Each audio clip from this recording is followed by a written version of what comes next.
sharing today's video just so other people have access to that. All right, so if you can just accept that as well. So going back, sorry, my buddy here, Mike Ritter. So Mike currently serves as the Deputy Director of Domestic Violence Intervention for Lebanon County. He previously served DVI for 10 years as a public education coordinator, leading the agency's community education and prevention initiatives.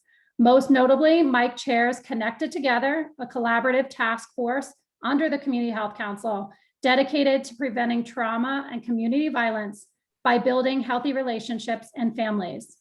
And because domestic violence and homelessness often intersect, Mike has served as co-chair of the Lebanon County Coalition to End Homelessness for the past 5 years. Mike holds a master's degree in public administration from Ohio University's Vinovich, did I say that right? Vinovich School of Leadership and Public Affairs, and 2 bachelor's degrees in psychology and sociology from Penn State. He holds current certification from Lakeside Global Institute as a trauma competent professional. And as I said, he is our go-to, in my opinion, our go-to expert here in Lebanon County for trauma-informed care. So that being said, I pass it over to Mike. Great, thank you, Melanie, and welcome everybody. Good afternoon on what I think is a getting better Monday afternoon. It seems to be clearing up where I am anyway, so hopefully we'll see some sunshine, which is a great thing to see, especially as we kick off officially this Mental Health Awareness Month in May. So I do have some brief prepared remarks, and in that I'm going to do a little bit of a demonstration to talk about resilience, and then we'll entertain any kind of questions or points of discussion or feedback that folks have. So when I was a child, I remember on occasion my mother describing herself as M period, O period, M period. Often said in a playful manner, the effect it had on my young mind was that she heard all, saw all, and indeed knew all. So it made sense then that when she would tell me to go do something, even though I didn't want to, I nonetheless complied. I don't want to play with my friend, I would say. Or I don't want to go outside. I don't want to hang out with my brother right now. Whatever it was did not matter. The response was always the same. Go do it anyway. You might have fun. And I hated, really, really hated admitting it. But every single time, M period, O period, M period was right. I did have fun. 30 years later, while deepening my own yoga practice at a new to me local studio, I was exposed to tapas. No, not those delightful Spanish small plates you share with friends at the bar. I'm referring to the yoga philosophy of tapas, meaning in Sanskrit, heat or to burn. Functionally, tapas refers to discipline, austerity, or burning enthusiasm. In this way, tapas can mean cultivating a sense of self-discipline, passion, and courage in order to burn away physical, mental, and emotional impurities, and paving the way to our true greatness. Now, discipline here doesn't strictly mean pushing ourselves harder in a physical sense. Eckhart Yoga's Emma Newland teaches us that tapas is an aspect of the inner wisdom that encourages us to practice even when we don't feel like it, despite knowing how good it makes us feel. It's that fiery passion that makes us get up and do our practice for the love of it. And by committing to this, the impurities are burned away. Making the decision to go to bed a little earlier so you can wake up early to practice is tapas. not drinking too much, or eating unhealthy foods because you want to feel good in your practice is tapas. And the way you feel after an intense yoga class, a blissful savasana and deep meditation, that's tapas too. Burning away the negative thought patterns and habits we often fall into.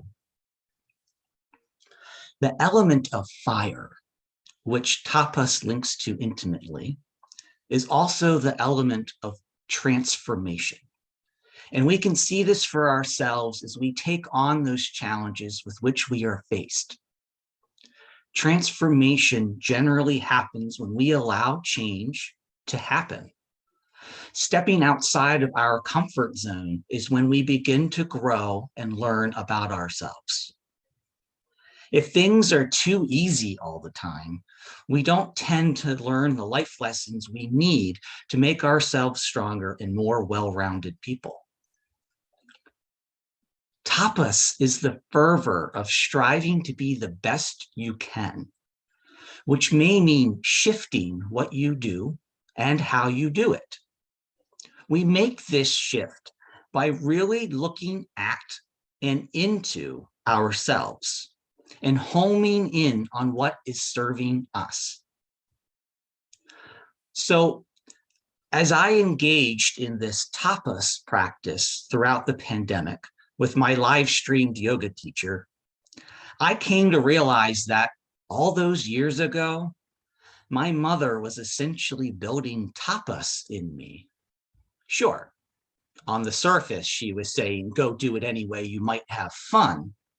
But really, the true meaning of that phrase was, go do it anyway.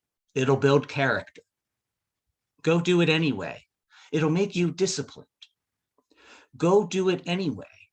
You'll become more resilient. So for me, tapas really became this new way of looking at or describing resilience. Resilience is often simply referred to as being the ability to bounce back from adversity. I find this definition to be a little insufficient, however. So to get to a deeper meaning of resilience, I'd like to perform for you a brief demonstration. And hopefully everybody can see what I'm going to hold up here. We have two rubber bands, and they probably appear to be, I'm going to guess, pretty similar from what you can tell, right? They're about the same size. They appear to be the same color, and the rubber bands, so they presumably serve the same function, correct? So if we take one of these, right, and I think rubber bands are apt representations of stress. And stress becomes a very important element when we talk about resilience, right? Because they stretch and they bind things together. So, you know, rubber band gets stressed and then it can go back to the way it was. And then it gets stressed and it can go back to the way it was. And sometimes if it has to hold together a thick stack of papers, it may get stretched pretty far and it may stay there for some time. But when we take it off that thick stack of papers, what does it do? It still contracts back to the way it was. Okay, so this rubber band is very functional and helps us to stretch and contract and stretch and contract and move through life pretty well. But I had this second rubber band, and we maybe stretched this one a little bit, and it didn't last too long, but it's already broken. And so these two rubber bands that appeared to be very similar had one fundamental difference. And that is that the rubber band that broke, you didn't see this, had a very slight snip in the side of it that weakened it just enough, but sufficiently regardless to break pretty easily. And so that sort of speaks to the hidden nature of things like trauma and toxic stress and even resilience, right? That sometimes things happen to us and there's a an effect, an impact of it that is under the surface, that doesn't appear to the outward world. Okay. But I don't know. This, I don't think, has to be the end of this rubber band, right? And so what we might appreciate is that perhaps that rubber band could end up looking like this. And we just take the broken ends and we tie them off. And yeah, it can still stretch. And it can maybe still bind some things. But it looks a little bit different.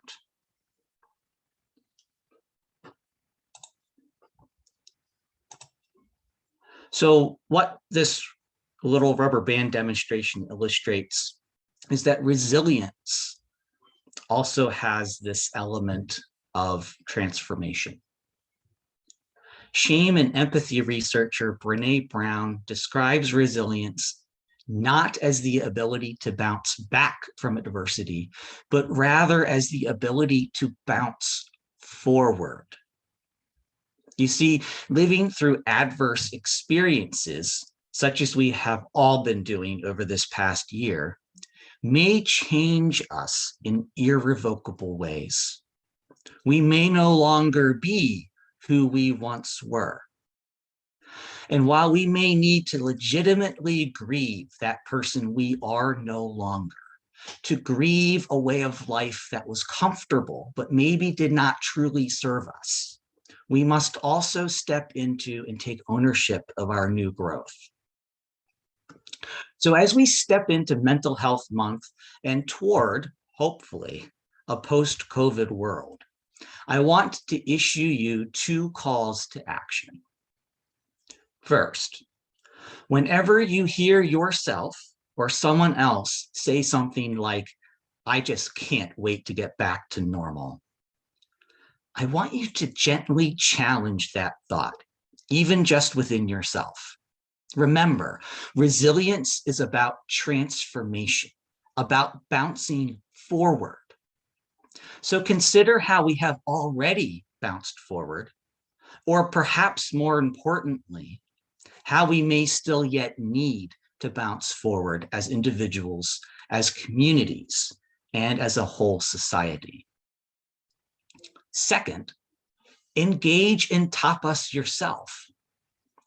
There are so many activities scheduled for this month, things like meditation, yoga, walking, connecting to nature, mind-body work, and qigong. Embrace new things, embrace change, push yourself just a little bit. At the yoga studio I attend, students are often reminded to find your edge. That is to say, to find where you begin to transition out of comfort and into discomfort, not pain, but discomfort. So when you do these activities, sit with any discomfort you feel and tune into it. Discover what that discomfort tells you. Discover how you can be transformed by it. Use the activities this month as your tools to thrive in a way that makes sense for you. And ultimately, if you find that nothing I have said here today serves you in any meaningful way at all whatsoever, well, Mom called. She says, go do it anyway. You might have fun. Thank you. Thank you, Mike. That was wonderful. Very user-friendly, to the point, and definitely, you know, I'm a former phys ed teacher, so I love the connective activities, right? The kinesthetic activities that really kind of put it into play, even if it's that simple, but yet it still really helps you grasp the idea. So thank you. So in the chat, I included the link to the Community Health Council, as well as the link to the checklist. I also included your code word for today. Does anybody have any questions or any comments for Mike at this point? I think you did an awesome job, especially for kickstarting the month, and good promotion for our other events. So that was awesome. Sure. I hope folks participate and find them meaningful. Yeah, and we will be, we're recording these videos, so we will link them up onto our mental health awareness page there on the Community Health Council. So people have access to them. They will not live there indefinitely, but they will live there through the month of May. Also, just to let you know, we do have Intro to Meditation, which will ultimately be a meditative practice. There'll be some discussion around meditation, but it's more so implementing these skills, these tools to thrive. So that is on May 6th, which I believe is Thursday, and that is at 12 o'clock. And you can either go to our website to register directly to each of the links, or you can search them out on Eventbrite. But I recommend the Health Council website. It's a little bit more direct. So I just want to say that was amazing, just to put it all together, because I think we've all heard our mothers say, go do it anyway. You might but the reality of what it builds into you to bring it all together is just amazing. I'd never connected it all. But yeah, so that was good. I appreciate that. I agree. Great job.